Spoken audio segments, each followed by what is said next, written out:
bien, Romanos capítulo 8, busque por favor su Biblia. Como siempre decimos, en beneficio de los que nos visitan, estamos ya hace año y medio en una serie en Romanos. Predicamos expositivamente, es decir, vamos verso a verso en la Biblia. Particularmente en este último año y medio hemos estado estudiando juntos el libro de Romanos. Y hemos venido ya hace 2 semanas hablando del Espíritu Santo, ¿verdad? Y hemos hablado del ministerio del Espíritu Santo y decíamos que una de las cosas que es importante al considerar el tema del Espíritu Santo es que es tal vez la persona de la Trinidad olvidada, es el Dios olvidado, como llama un autor. Y tal vez es la persona de la Trinidad más mal entendida también por la iglesia y por los creyentes. Hacemos y decimos muchas cosas del Espíritu Santo que ni siquiera podemos encontrar sustento en la Escritura. Así que qué bueno es que la palabra de Dios es la que nos guía a conocer quién es el Espíritu Santo. Déjenme ponerles un poquito en contexto para retomar dónde vamos. La semana anterior nosotros mencionamos que existen 3 evidencias para establecer si en realidad nosotros hemos sido sanados de la bacteria llamada naturaleza pecaminosa. Desde hace 2 semanas estamos trabajando una analogía y decimos que la naturaleza pecaminosa en nosotros es como una bacteria, ¿verdad? Como una bacteria que está dentro de nuestro cuerpo y nos está matando, consumiendo por dentro. Y dijimos que esa bacteria solamente sale a través del cristomicina. Cristomicina es como el antibiótico o la vacuna que aniquila, mata esa bacteria llamada naturaleza pecaminosa. Que nosotros tratamos de tomarnos otras pastillas que se parecen, pero que no son lo mismo, como religionmicina o moralismomicina. Ingerimos eso y pensamos que si hacemos esas cosas vamos a ser sanos y nos damos cuenta que no, que son medicamentos inefectivos y que esa bacteria ya se hizo resistente a los efectos de religionmicina y moralismomicina. De tal manera que el único medicamento efectivo se llama cristomicina y lo tenemos entonces como un regalo de Dios que nos dio en la persona de Jesús. Así que decíamos que si ya hemos sido sanados vamos a tener que caminar bajo 3 evidencias. Hace 8 días vinimos a una consulta médica de seguimiento, porque se suponía que ya habíamos tomado cristomicina el domingo hace 15 días y vinimos a consulta y queríamos comprobar si realmente estamos sanos o no de esa enfermedad. Y básicamente se nos hicieron 3 test, ¿verdad? Hay 3 cosas que dijimos la semana anterior que nos ayudan a entender si hemos sido sanados o no. Número 1, la forma de caminar, ¿verdad? Que veíamos en Romanos que los que andan según el Espíritu. Hay una forma de caminar y si tú estás caminando según el Espíritu, eso implica que tú estás entonces sano de tu enfermedad. De lo contrario, si tú estás caminando según la carne, eso indica que todavía no has sido sanado de tu enfermedad. Entonces la forma de caminar número 1, número 2, lo que ocupa nuestra mente, ¿verdad? Aquello que ocupa nuestra mente también es un mecanismo de entender realmente si hemos sido sanados o no. Y la pregunta que nos hacíamos es, ¿en qué estamos ocupando nuestra mente? Y en tercer lugar, el estilo de vida, la forma en que nosotros nos conducimos y vivimos. Hoy llegamos al versículo 9 del capítulo 8 de Romanos. Y lo que vamos a hacer hoy es asumir nuestra sanidad. Porque, como vamos a leer en un momento, el texto nos dice, sin embargo, ustedes no viven según la naturaleza pecaminosa, sino según el Espíritu. Eso se asume de entrada. Hoy vamos a asumir que ya estamos sanos, que estamos libres de esa bacteria y que todos los aquí presentes hemos sido sanados y hemos tomado cristomicina y entonces hemos sido liberados del poder mortal de esa bacteria que estaba dentro de nosotros. Así que vamos a asumir eso como una realidad para todos. De esta realidad que asumimos se desprenderá nuestra comprensión de los otros aspectos de lo que llamamos el ministerio del Espíritu Santo. Y es básicamente que dijimos hace 2 semanas que el primer ministerio del Espíritu Santo es que nos conduce a Cristo. Hace 8 días que el ministerio del Espíritu Santo es gobernarnos desde adentro. Y hoy veremos que otros de los ministerios del Espíritu Santo es darnos vida, por un lado, y número 2, ser un sistema inmunológico que nos mantiene sanos mientras vivimos en esta tierra. Así que hoy vamos a sumar otros 2 ministerios del Espíritu Santo. Número 1, que Él nos da vida, ¿verdad? Ese es un ministerio que Él tiene. El Espíritu Santo vino para darnos vida. Y número 2, vino para convertirse en nuestro organismo, en nuestra alma, en nuestro ser, como un sistema inmunológico que nos ayuda a combatir los efectos del pecado y de la enfermedad que viene a contaminarnos. ¿Estamos bien? Dicho eso y ubicaditos un poquito en el tema, por favor leamos juntos Romanos capítulo 8, versículos 9 al 13. Si lo tiene, por favor, póngase de pie y acompáñenme en la lectura.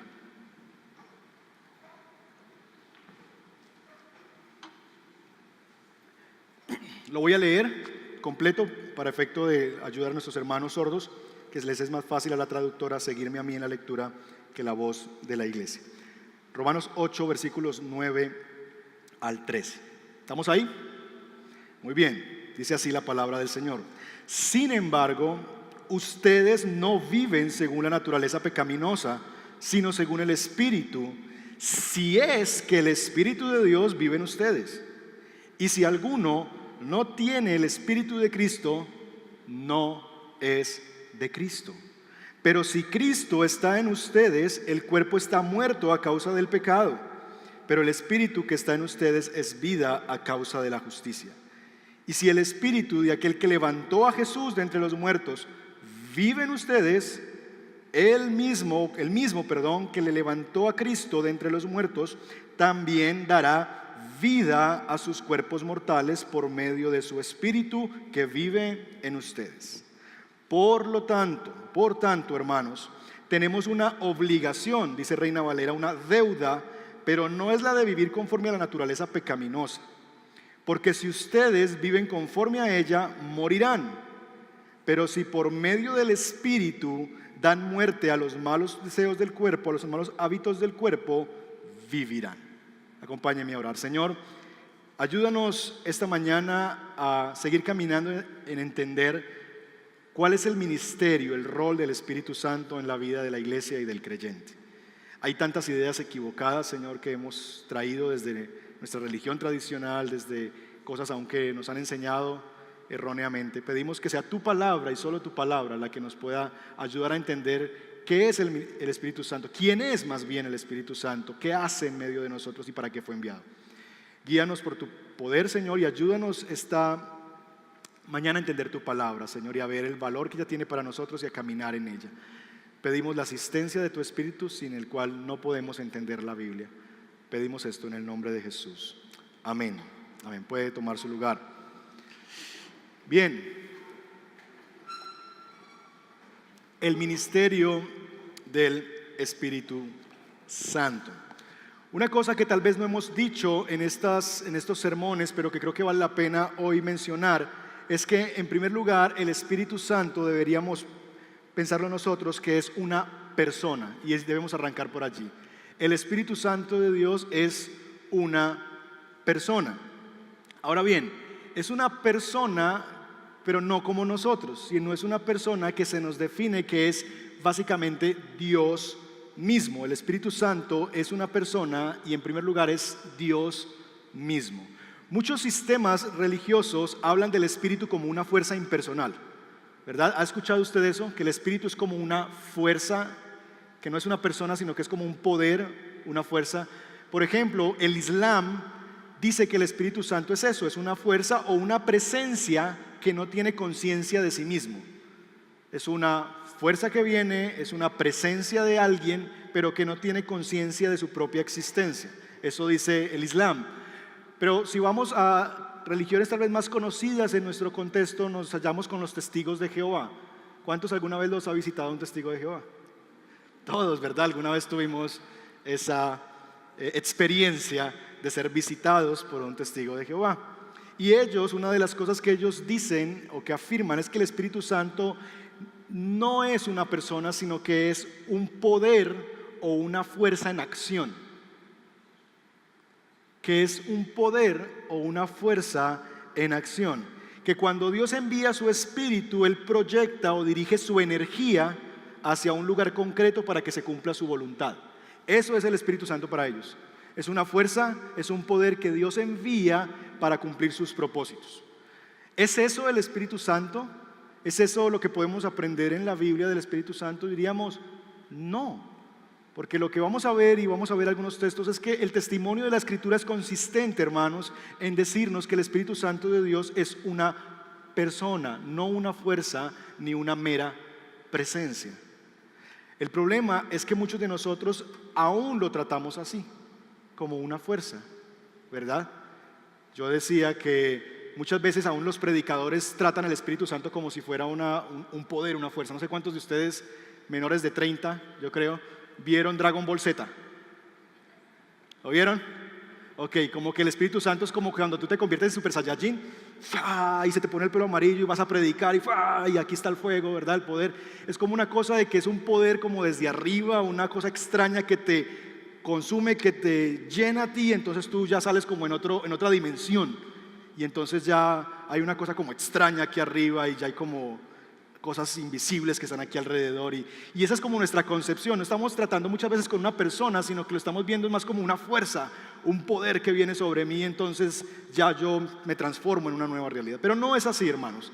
Miren algunas evidencias de lo que la Biblia dice del Espíritu Santo. El Espíritu Santo, dice la Escritura, por ejemplo, que envía. No vamos a leer los textos porque se nos iría toda la mañana, pero Él envía, y si envía es una persona, ¿verdad? Él elige. Este está en el contexto de la elección de los ancianos en la iglesia de Éfeso. Él elige, apártame a estos. Él enseña, el Espíritu Santo les enseñará todas las cosas, dijo Jesús en Juan 14:26. El Espíritu Santo de Dios da y el Espíritu de Dios habla. Esas son cosas que hace el Espíritu Santo, y cuando vemos esa lista, son listas de acciones que ejecutan personas. Una fuerza no habla. Una fuerza no envía, una fuerza no enseña, una fuerza que no sea consciente de su propia existencia, como dice el Islam, como dicen los testigos de Jehová, no hace estas cosas. La Escritura es consistente en quién es el Espíritu Santo y es una persona. A Él se le puede, mire esta lista, a Él se le puede mentir, a Él se le puede probar, a Él se le puede resistir, a Él se le puede entristecer o contristar, que es la palabra que aparece allí, es entristecer. Contra Él se puede blasfemar. De tal manera que yo no puedo entristecer una fuerza, yo no puedo entristecer una energía, yo entristezco una persona. Yo no le puedo mentir a una fuerza, yo le miento a las personas o a una persona. De tal manera, mis hermanos, que el Espíritu Santo, como vemos en la Escritura, no es una fuerza, sino una persona. Y la pregunta es, ¿qué clase de persona es? ¿Qué clase de persona es? Porque evidentemente no es como uno de nosotros. Es decir, hay muchas formas en que se ha descrito al Espíritu Santo: paloma, fuego, y hay muchas figuras que la Escritura describe acerca del ministerio del Espíritu Santo. Pero ¿qué clase de persona es Él? Quiero que mire conmigo ahí en Romanos 8, mire su Biblia por favor, y note cómo se le describe en esta porción tan corta al Espíritu Santo. ¿Cómo se le llama a Él? Porque siempre el Espíritu tiene un apellido. Es el Espíritu de, versículo 9, ¿es el Espíritu de quién? De, versículo 9, de Dios, y luego al final del versículo 9 es el Espíritu de Cristo, ¿verdad? Versículo 11, ¿es el Espíritu de quién? De aquel que levantó a Jesús de entre los muertos.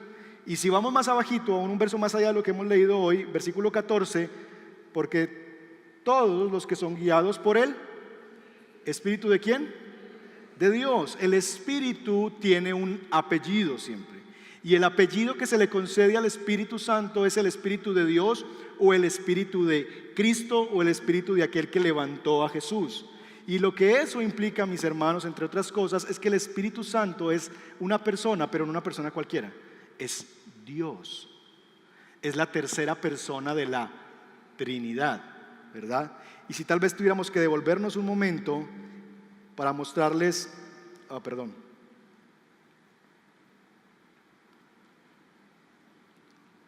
para mostrarles esta imagen y cómo funciona la Trinidad, que es uno de los grandes misterios, ¿verdad?, que nosotros tenemos.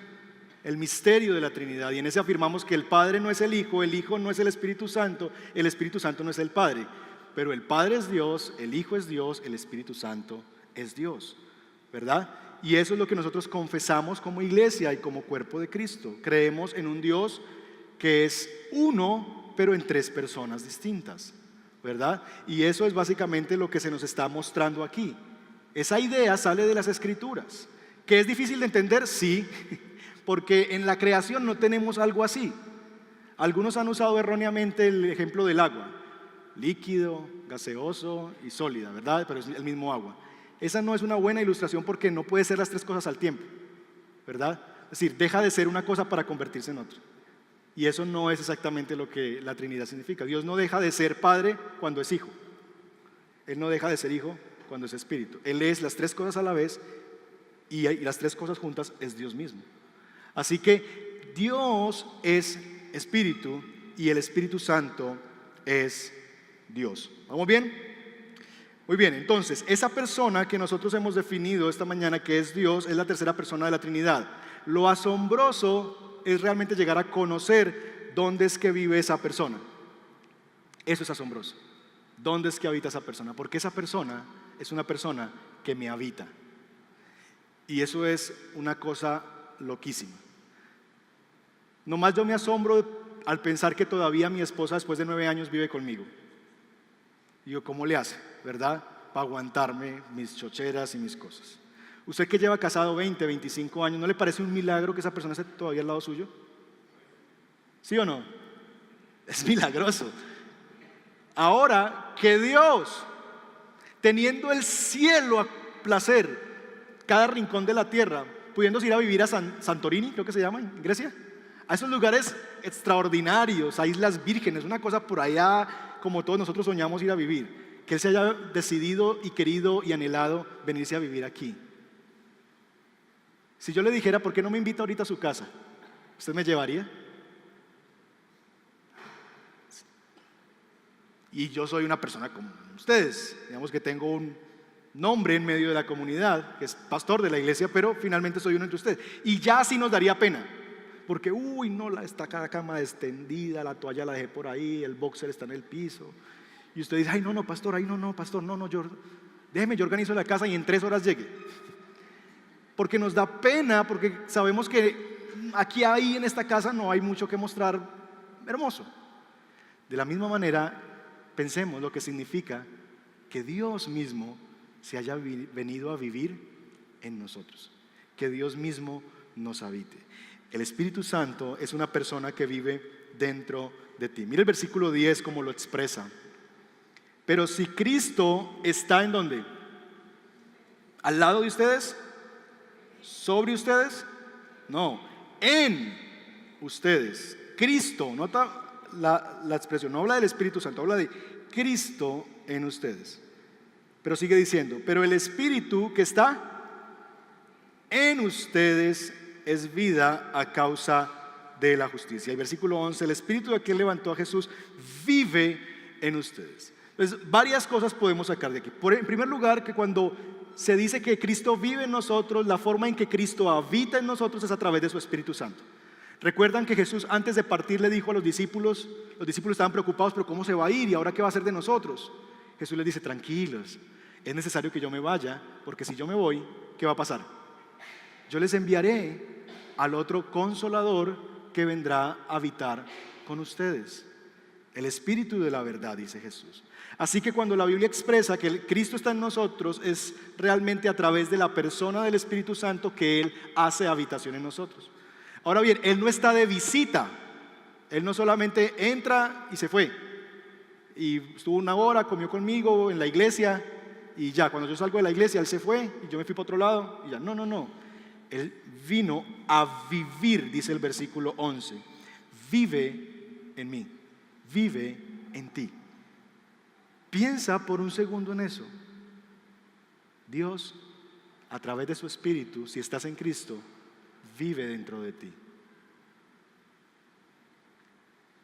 Eso significa, mis hermanos, también, que la marca distintiva de un creyente es la presencia, la habitación del Espíritu Santo en él. De tal forma que no es posible hablar nosotros de un creyente que no tenga al Espíritu Santo. Eso no existe. Tristemente, en nuestro contexto evangélico, sobre todo latinoamericano, se ha popularizado la idea en algunas iglesias de que si tú no hablas en lenguas, por ejemplo, o profetizas, o pierdes la cabeza en un culto electrizante donde tú vibras, saltas, te tiras al piso, ríes y haces una cantidad de cosas, entonces si no pasa eso, tú no tienes al Espíritu Santo. Y solamente si tú hablas en lenguas, si tú profetizas o si tienes ciertas dones, ¿verdad? Entonces eres cristiano y tienes al Espíritu Santo. Y algunos llegan a decir, no, usted sí es cristiano, pero es que usted no tiene el Espíritu Santo. Y aún juzgamos así las iglesias. Esa iglesia allá, los bautistas, no tienen al Espíritu Santo. ¿Cuál es la diferencia entre una iglesia pentecostal y una iglesia bautista? Que los bautistas no tienen al Espíritu Santo. Y la expresión que ellos dicen es que no hay estas manifestaciones que en estos otros lugares sí hay. Pero ¿es eso prueba de que los cristianos, ahí puede haber la posibilidad de que haya cristianos que no tengan el Espíritu Santo? No. De ser cierto que haya una iglesia que no tenga el Espíritu Santo, no es iglesia. Si hay un cristiano que no tiene el Espíritu Santo, no es cristiano. Porque la marca de un creyente, el sello de un creyente es la presencia del Espíritu de Dios en él. La Biblia dice que somos templo del Espíritu Santo. Mire conmigo el versículo 9, la parte final. Y si alguno no tiene el Espíritu de Cristo, ¿qué pasa? Sencillamente no es de Cristo. Si el Espíritu Santo no está en alguien, esa es la evidencia de que no es un creyente entonces. De tal manera, mis hermanos, que no hay cristianos de segunda categoría. Si eres creyente, tienes al Espíritu Santo. Si no tienes al Espíritu de Cristo, el Espíritu Santo, no eres de Él. ¿Es claro eso? Habiendo aclarado entonces de quién estamos hablando y de dónde vive esa persona llamada Espíritu Santo, consideremos entonces ahora dos ministerios más del Espíritu Santo. El Espíritu Santo, en segundo lugar, nos asegura a nosotros la vida, nos da vida. El versículo 10 y 11 nos dejan conocer esa realidad del ministerio del Espíritu Santo. Y lo que se nos presenta es que el Espíritu Santo da como dos clases de vida. O cuando habla de que Él da vida, la da por lo menos en dos etapas. En primer lugar, Él es el Espíritu Santo que da nueva vida en Cristo en esta tierra. Cuando tú vienes a Cristo, lo que está pasando es que tú estás naciendo de nuevo, porque tú estabas muerto, como hemos visto en Romanos capítulo 3, en delitos y pecados. Y lo que hace el Espíritu Santo es que nos da de nuevo vida. Tú estabas muerto, ahora vives. Y esa vida no se expresa en que algún día vas a vivir en la eternidad, no. Esa vida se expresa en que antes tú estabas muerto y ahora estás vivo para Dios. Dice un autor que debido a que la justicia divina ha sido adjudicada al creyente, entonces él vive espiritualmente. La vida eterna espiritual de Dios se implanta en él por medio del Espíritu Santo y Jesucristo, quienes llegan a tener morada con el creyente, aunque éste todavía siga siendo un mortal. Entonces, por eso es que el texto dice que es en la justicia que ustedes tienen vida, parte final del verso 10, a causa de la justicia. Como Cristo pagó la justicia de Dios por nosotros, entonces, al haber creído en Él, nosotros ahora hacemos nuestra su justicia. Y por esa justicia de Dios en nosotros, imputada en nosotros por la obra de Cristo, ahora nosotros tenemos nueva vida. Si alguno está en Cristo, nueva criatura es. Eso es lo que se nos está diciendo aquí. Que cuando tú vienes a Cristo, no solamente vienes a Cristo para salvación, para una vida eterna puesta en el futuro, sino que si tú vienes a Cristo, viene una realidad que es aquí, ya. Y es que tú estabas muerto y ahora tienes nueva vida, novedad de vida, nueva creación eres de Dios. Quienes han venido a Cristo por la convicción que nos trajo el Espíritu, tenemos novedad de vida. Nuestro cuerpo, mis hermanos, está sumido aún en mortalidad. Somos hijos de Adán y hemos de morir. Mas nosotros hemos recibido un anticipo de vida plena en la vida espiritual que tenemos con Dios. ¿Recuerdan que Adán, parte de las cosas que sufrió fue que perdió vida física y vida espiritual? Cuando la Biblia habla de que la paga del pecado es la muerte, son esas dos cosas. Porque el pecado introdujo la muerte física a la humanidad. Antes del pecado los seres humanos no iban a morir. Pero entró el pecado y los seres humanos vivimos 100, 80, 70, 60, 50 años. 2, 4, 5, los que Dios quiera. Pero hay muerte en nosotros. Y número 2, esa muerte significó también que la vida que tenían Adán y Eva con Dios, de una relación con Dios, también fue quitada. Ahora ellos se constituyeron enemigos de Dios. Dios los sacó de su jardín, de su Edén. Así que la muerte significó esas dos cosas: pérdida de la vida en esta tierra y pérdida de la vida espiritual con Dios. Cuando venimos a Cristo y el Espíritu Santo viene a nosotros, es básicamente la redención de esas dos realidades. Porque número 1, ahora se nos ha restaurado la vida espiritual, porque ya no somos enemigos de Dios, sino que somos amigos de Dios. Tenemos acceso a Él, podemos llamarle Padre, como vamos a ver la siguiente semana. Eso quiere decir que el Espíritu Santo ya restauró la vida espiritual. Ya no estamos muertos como Adán y Eva, lejos de Dios, enemigos de Dios. No, el Espíritu Santo ya trajo esa vida. Pero hay otra vida que vendrá, y es la vida física. Porque nosotros sabemos que vamos a partir de este cuerpo, ¿verdad? Y tendremos que ir a la presencia del Señor. Pero también sabemos que llegará un día en que el Espíritu que levantó a Cristo de entre los muertos, como dice el texto que hemos leído, nos levantará también a nosotros en nueva vida. Y eso es la buena noticia del Espíritu de Dios y de la vida eterna. Porque el Espíritu que levantó a Jesús de entre los muertos es el mismo que nos habita a nosotros y hará lo mismo que hizo con Jesús: levantará nuestros cuerpos del sepulcro. Así que el ministerio del Espíritu Santo es darnos vida espiritual, reconciliarnos con Dios, pero también conducirnos a la vida eterna, donde nuestros cuerpos serán transformados y llegaremos a estar con Dios para siempre. Si hay una idea que tenemos que quitarnos de la cabeza, es que el cielo es como un asunto como Casper. ¿Recuerdan a Casper? Que seremos como fantasmitas por ahí en las casas. No, no, no. Tú tendrás un nuevo cuerpo.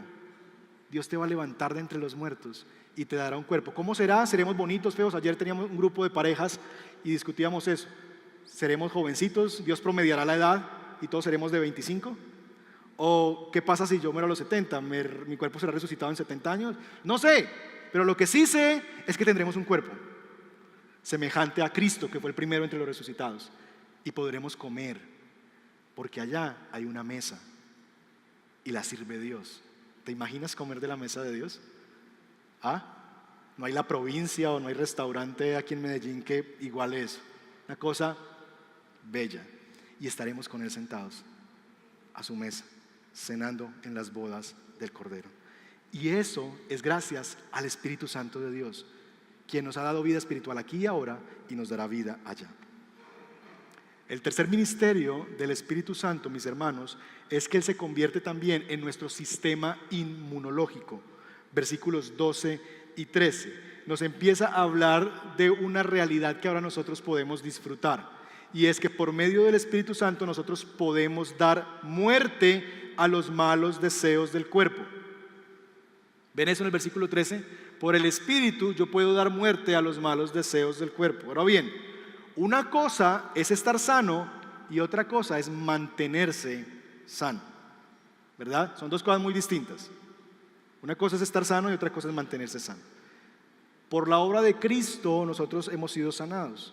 Ahora bien, en ese regalo del Evangelio hemos dicho que no solamente es una segunda oportunidad que Dios nos da. El Evangelio no es tan solo una segunda oportunidad, porque si fuera eso lo arruinaríamos. Nosotros necesitamos 3, 4, 5, 6, 7, 8, 10 oportunidades, porque con Dios somos así. Nuestro corazón tiende a fallarle al Señor, pero Dios nos da una nueva realidad, no una nueva oportunidad. Y esto, mis hermanos, significa que Dios no solamente nos curó del cáncer que teníamos, sino que nos dio al Espíritu Santo para que al venirse a vivir dentro de nosotros, Él, el Espíritu Santo, se convierta como en un sistema inmunológico dentro de nosotros, que nos defiende de los ataques que vienen contra nosotros, pero que también ataca a esos malos hábitos del cuerpo, como dice el versículo 3. Así que el Espíritu Santo llega a ser para nosotros como ese sistema inmunológico. Dice, por ejemplo, primera de Juan capítulo 2, verso 16. Pues el mundo solo ofrece un intenso ¿qué? Deseo por el placer físico, un deseo insaciable por todo lo que vemos. y el orgullo por nuestros logros y posesiones. Nada de eso proviene del Padre, sino que viene del mundo. Cuando la Biblia dice que por el Espíritu, versículo 13, podemos llegar a dar muerte a los deseos pecaminosos de nuestra carne, a nuestra naturaleza pecaminosa, a los malos hábitos del cuerpo, significa básicamente que es de estas cosas, el deseo del placer físico, un deseo insaciable por lo que vemos, codicia de lo que yo quiero esto, yo quiero esto, yo quiero esto, yo quiero el carro de este, yo quiero la esposa de este, yo quiero el esposo de aquel, yo quiero la casa de aquel, yo quiero el trabajo de este. Esas cosas, el orgullo de nuestros logros y posesiones, es que yo soy, yo he alcanzado, yo puedo. De esas cosas son las que el Espíritu de Dios viene a protegernos por un lado, pero también a quitar en medio de nosotros. De estas cosas, mis hermanos, es las que el Espíritu Santo ahora nos defiende, porque estos son males que nos quieren conducir a la muerte.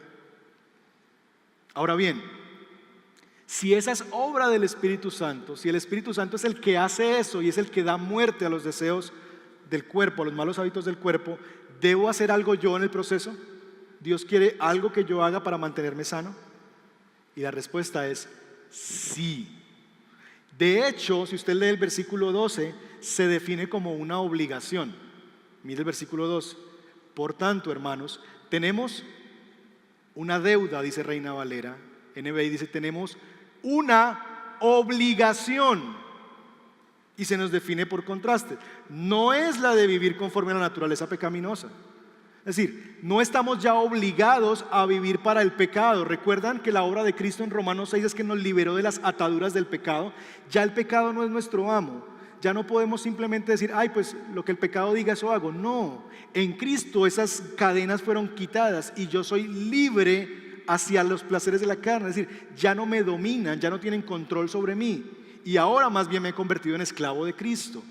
Lo que se nos está describiendo aquí es que ya hay una libertad que nosotros podemos tener. Ya no somos obligados a vivir para la carne, pero sí tenemos una obligación, y es la de vivir para Dios.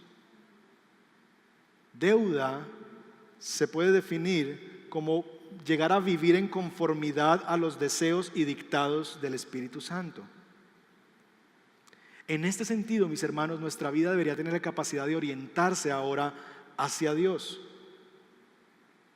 Nuestra vida debería orientarse a vivir para la gloria de Dios. ¿Sabía usted que nuestro sistema inmunológico es susceptible a fortalecerse? ¿Sí ha escuchado eso, por ejemplo, de, ay no, dele al niño mucho juguito de naranja o vitamina C, ¿verdad? Que es como para que su sistema inmunológico se fortalezca y cuando vengan las gripas no le toquen a él, ¿verdad? O hay medicamentos. Mis hijos toman uno que se llama Ingistol, que es un medicamento muy bueno para el sistema inmunológico. Es decir, hay cosas que ayudan, medicinas, pero también dicen haga ejercicio, ¿verdad? Coma saludable. Hay cosas que externamente ayudan a que el sistema inmunológico se fortalezca, ¿verdad? En otras palabras, como que lo mantiene aceitado, fortalecido. De la misma manera, es obligación del creyente ocuparse de fortalecer, de aceitar su sistema inmunológico espiritual, que es la habitación del Espíritu Santo en nosotros, la presencia del Espíritu Santo, el Espíritu Santo. ¿Cómo yo lo fortalezco? ¿Cómo yo fortalezco ese sistema inmunológico que Dios me ha dado? A través de las disciplinas espirituales. A través de las disciplinas espirituales yo fortalezco la vida del Espíritu. Y es que quiero llamar su atención sobre lo siguiente. Mire conmigo el versículo 3. Léalo muy bien. Dice, porque si ustedes viven conforme a ella, naturaleza pecaminosa, morirán. Pero si por medio del Espíritu dan muerte a los malos hábitos del cuerpo, ¿qué va a pasar? Vivirán. Lo primero que se nos dice es que si nosotros vivimos para la carne, moriremos. Lo que esperaríamos que se nos diga después es que si nosotros vivimos por el Espíritu, viviremos, pero no es eso lo que se nos dice. Lo que se nos dice es que el Espíritu Santo no solamente es un mecanismo defensivo, sino ofensivo. porque no solamente es que yo viviendo en el Espíritu voy a vivir, sino que viviendo en el Espíritu voy a dar muerte, a matar, a aniquilar los malos deseos del cuerpo.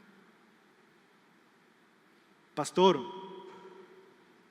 ¿cómo yo hago para batallar con este pecado que me domina? Yo les he dicho, la lucha contra el pecado no es contra el pecado. Tú no vas a ganar la batalla contra el pecado diciendo, no lo debo hacer, no lo debo hacer, no lo debo hacer, voy a apagar el computador, no voy a tener celular, no voy a hacer esto, no voy a tal lugar, no voy a hablar con tal persona.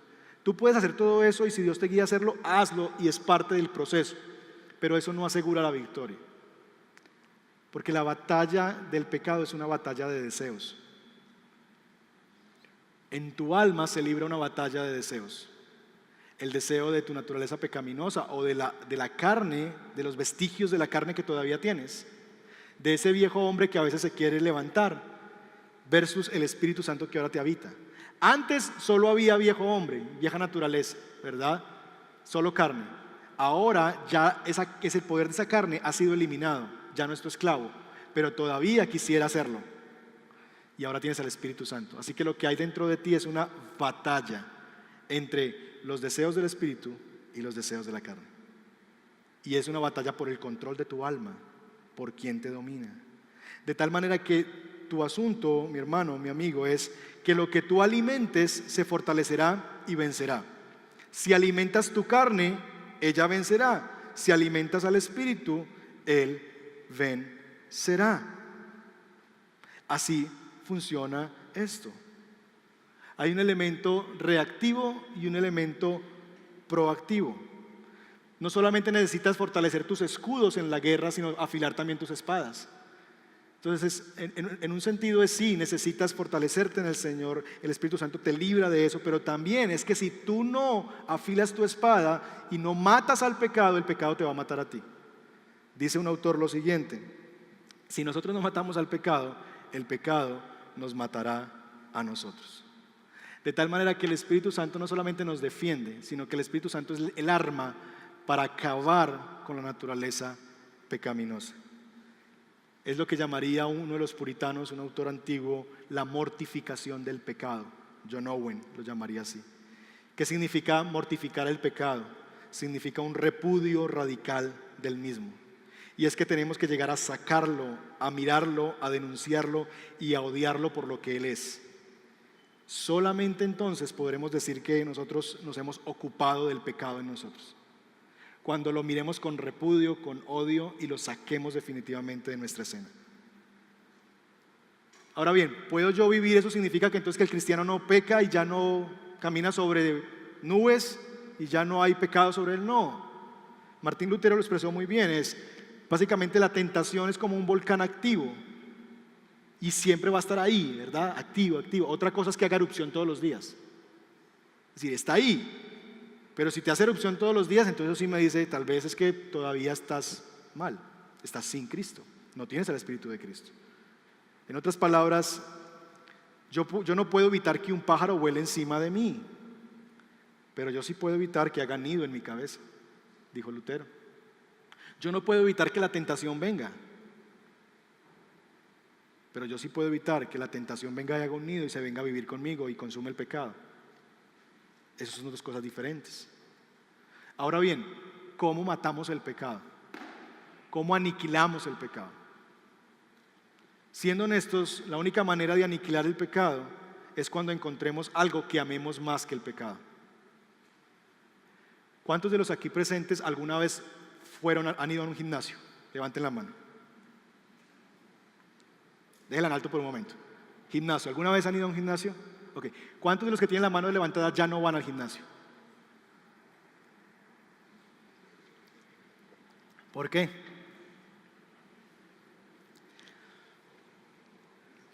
¿Saben por qué? Porque el despertador nos sonaba a las 6 de la mañana y nosotros decíamos, hay un poquito más, está lloviendo, ¿verdad? 5 minuticos más, y 5 minuticos se convertía en media hora y ya, hasta ahí fue.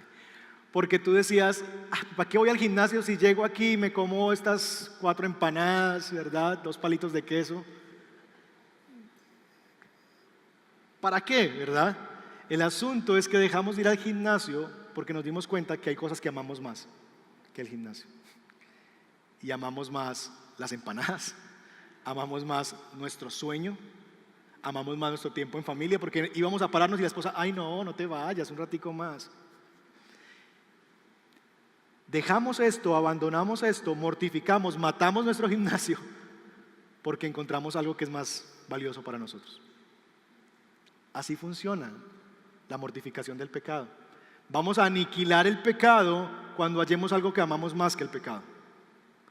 De tal manera que así es que se lidia la batalla contra el pecado. Es una batalla por los deseos. De tal manera que la vida del creyente de nosotros debería ser más definida por caminar nosotros satisfaciendo los deseos del espíritu y no los de la carne. Es como dos guerreros, dos boxeadores. Al que alimentes bien, imagínate que a uno lo alimentas muy bien, le das comida saludable, y al otro lo pones en ayuno en 4 días y se suben al ring de boxeo. ¿Quién va a ganar? El otro puede ser quien sea, ¿verdad? Manny Pacquiao, no sé quién, y el otro puede ser aquí un colombianito como nosotros. Pero si este tipo lleva 4 días sin comer nada, hay posibilidades, ¿verdad? Porque está muy débil. Mientras tanto, este está muy fuerte. Así funciona la batalla espiritual. Lo que tú alimentes, vencerás. Pero si tú te alimentas de Netflix, yo les he dicho, yo veo Netflix, pero si es tu alimento todo el tiempo, a toda hora, pues, y no oras, y no lees la palabra, y no vienes, no te congregas con su iglesia, pues tiene mucho sentido que la carne te esté ganando. Porque lo que estás alimentando, eso es lo que está fuerte en ti. Si batallas con lujuria, pero lo único que antes es viendo televisión, consumido por el internet, siguiendo a cuanta persona hay por ahí, pues eso te va a dominar. Si tu batalla es por la mentira y lo que haces cultivar es esconder una tras otra, una tras otra, una tras otra, pues eso finalmente te va a gobernar, etcétera, el orgullo y cualquier otro pecado. Lo que alimentes, eso va a estar fortalecido. Déjenme concluir esta mañana con lo siguiente. Número 1, el Espíritu Santo es Dios viviendo en nosotros. Número 2, el Espíritu Santo nos da vida aquí y allá. Y número 3, el Espíritu Santo es nuestro sistema inmunológico y es susceptible a que lo fortalezcas o que se debilite. ¿Qué vas a hacer tú? Tu obligación como creyente es a fortalecerlo y no a debilitarlo. ¿Qué implica eso para nosotros? ¿Cómo podemos caminar eso esta semana? Bueno, primero, yo te animo a lo siguiente: memorízate Romanos 8:13. Memoricémoslo esta semana, porque va a ser un texto que nos va a ayudar a recordar cómo es que yo gano esta batalla. Yo estoy en guerra, y este versículo me va a recordar cómo es que yo voy a ganar en esta batalla en la que ando a diario. Memoriza Romanos 8:13. Segundo, haz un plan de fortalecimiento del Espíritu Santo. ¿Cuál es tu plan? Misma analogía. ¿Recuerdas cuando ibas al gimnasio y tenías 50 kilos de más? Y tú decías, no, hoy voy a correr en la caminadora 1 hora, voy a levantar, voy a hacer pecho por 40 minutos, voy a hacer pierna por otros 50. Y tu entrenador te dice, no, tranquilo, ¿verdad? Vamos a calmarnos. Eso no funciona así. Vamos a tranquilizarnos. Hoy vas a hacer 15 minutos de spinning. Y vas a levantar solo la barra, no le vas a poner peso a la barra, solo la barrita. Y tú ves a todos estos tipos vigas allá levantando tremendos pesos y tú con la barrita dices, qué vergüenza, ¿verdad? Pero el tema es que así comienzo, y si sigo en mi disciplina, voy a llegar a 6 meses cargando 40 kilos, 60 kilos, no sé. Así funciona el fortalecimiento del Espíritu Santo. Si tu oración es, Señor, buenos días, debajo de la cobija, Señor, ayúdame, bendíceme, Padre, el trabajo, el jefe, ayúdame. Y ya, 1 minuto, y tú sales de aquí diciendo, voy a fortalecer el Espíritu Santo, mañana voy a orar por 2 horas. No, mi amigo, te vas a frustrar grandemente y vas a tirar la toalla ya. Mañana, 5 minutos. Mañana, hazlo en la mañana y hazlo en la noche. Fortalécelo poco a poco. Voy a leer. ¿Cuántos han leído la Biblia completa alguna vez? ¿Ok? Quiere decir que muchos de nosotros no lo hemos hecho. Pongámonos un plan. Si usted lee 3 capítulos diarios en la Biblia, puede leerla en un año. Entonces me voy a poner ese propósito. Si en una sentada pretendo leerla completa, pues me voy a frustrar. Pero si me hago un plan de 3 capítulos diarios, 31 de diciembre, voy a estar celebrando, me leí la Biblia, ¿verdad? Y poder decir, puedo tener un panorama de la Escritura. Y así en cada cosa, un plan de fortalecimiento del Espíritu Santo. Y en tercer lugar, haz un plan de asesinato a la carne. Haga un plan de cómo va a mortificar la carne. Carnecita, ¿a ti te gusta esto? Pues no te va a dar gusto hoy, ¿verdad? Tú quisieras irte ahorita e irte a ver toda la temporada de tal serie. No, ¿verdad? Voy a tomar tiempo, voy a reducir ese tiempo y le voy a dar un poquito más de tiempo a visitar a un hermano, ¿verdad? A hacer el bien a alguien, a animar a alguien que está desalentado. Voy a orar con mi esposa, voy a hablar, voy a salir con ella, vamos a caminar juntos, no sé, algo que más bien sea mortificar lo que mi carne anhela, desea, alimentarse. Si mi batalla es porque pongo mi identidad en el trabajo y me quiero ir de aquí a trabajar ya mismo, y ya tengo la mente en el trabajo, no, este es el día del Señor y voy a descansar de mis obras y voy a confiar que Dios está conmigo y que Dios me va a dar el tiempo si yo lo honro a Él y honro mi reposo. Cosas como eso, un plan de asesinato de la carne. Tomémonos un minuto para meditar en lo que hemos oído y responder a Dios en oración. Ahí en silencio de lo que has escuchado esta mañana, ¿qué te habla Dios hoy? ¿Con qué te vas en tu corazón?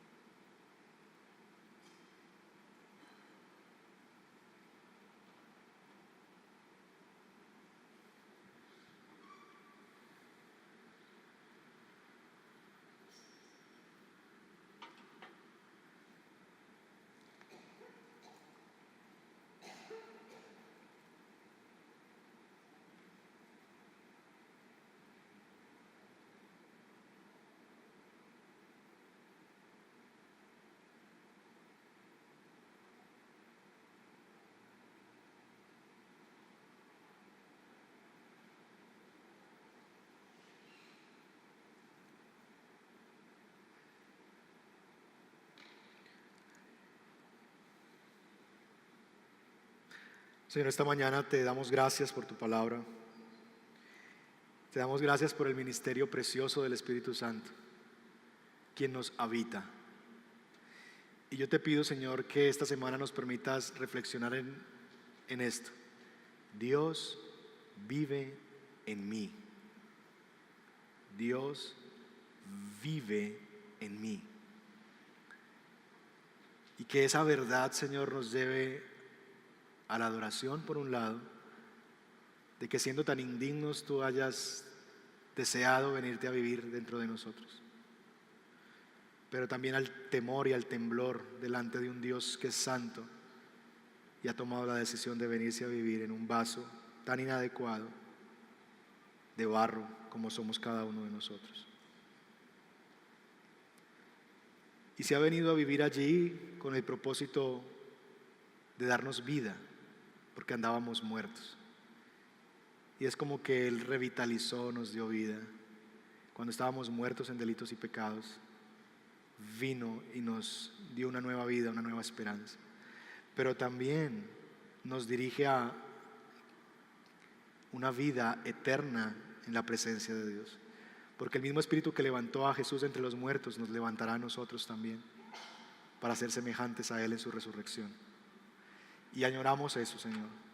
Añoramos el cuerpo nuevo que recibiremos, donde ya no habrá enfermedad. Y tal vez si tú estás enfermo esta mañana y estás padeciendo enfermedad, tienes esas esperanzas si estás en Cristo. Es que tu cuerpo dejará de gemir. Tu cuerpo será levantado del sepulcro y tendrás un cuerpo nuevo. Y este no se enfermará, no padecerá, no habrá dolor ni llanto. Gracias porque es el Espíritu Santo, Dios, no solamente el que nos defiende cuando el pecado viene y nos quiere esclavizar de nuevo, sino que también el Espíritu Santo es quien nos ayuda a mortificar el pecado, a matar el pecado. Ayúdanos a fortalecer el espíritu y a debilitar el poder de la carne en nosotros. Ayúdanos a cultivar disciplinas espirituales para la piedad. Ayúdanos a caminar en un plan de fortalecimiento del espíritu, dando pequeños pasos que tal vez no estamos dando hoy, un poquito más de oración, un espacio diferente de oración, recortarle algo que estoy haciendo que le fortalece a mi carne y dárselo más bien al espíritu. Tal vez que lo último que vean mis ojos no sea un programa de televisión, sino que lo último que vean mis ojos a ir a la cama sea la palabra de Dios. Que lo último que mi boca hable no sea una llamada telefónica, un mensaje de WhatsApp, sino que tal vez lo último que mi boca hable sea oración a ti, Dios. Y un plan en que nos fortalezcamos en ti, pero también un plan de darle menos cabida a la carne que naturalmente nos va a empujar hacia ella y a sus deseos. Ayúdanos a vivir conscientes de que vivimos en una guerra y que lo que está en juego es nuestra alma, y que si por el Espíritu hacemos morir las obras de la carne, entonces viviremos, pero que si por las obras de la carne vivir para ellas, entonces moriremos. Que si vivimos para la carne vamos a morir, pero si por el Espíritu hacemos morir las obras de la carne, viviremos. Recuérdanos esta semana, ayúdanos a memorizar este texto en nuestra mente para que el recuerdo de tu palabra nos fortalezca y nos ayude a caminar en ti. Te lo pedimos en el nombre de Jesús tu Hijo. Amén. Amén.